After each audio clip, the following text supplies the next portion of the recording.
ఈ ఆశ యంత్రం వచ్చిందని తెలవగానే ఒక పేపర్లో ఒక ఆర్టికల్ వచ్చిందన్నమాట. విద్యుత్తో నడిచే ఆశ యంత్రం అని ఒక ఆర్టికల్ రాశారు.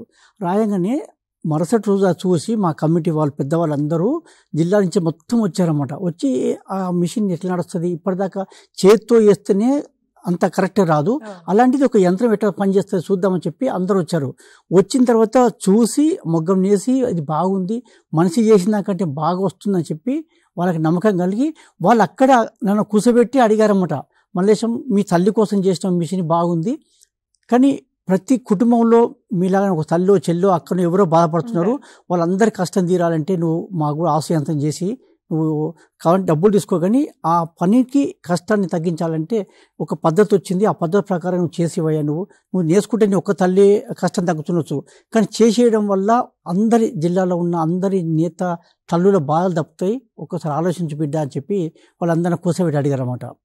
అప్పుడు నాకు కూడా అనిపించింది, నిజంగా ఒక పద్ధతి వచ్చింది కదా, ఆ పద్ధతికి ఎన్ని అని చేసుకోవచ్చు కదా అని చెప్పేసి సరే అని చెప్పి ఒప్పుకున్నాను అనమాట. నేను దానికోసం వెతకలేదు, వాళ్ళందరి అవసరం ఉంది కాబట్టి వాళ్ళందరూ నన్ను అడగటం, నేను ఒక చిన్న యూనిట్ పెట్టుకొని అప్పటి నుంచి ఇప్పటి వరకు దాదాపుగా 2500 మిషన్లను నేను ఈ మా చేనేత వాళ్ళందరికీ ఇవ్వడం జరిగింది.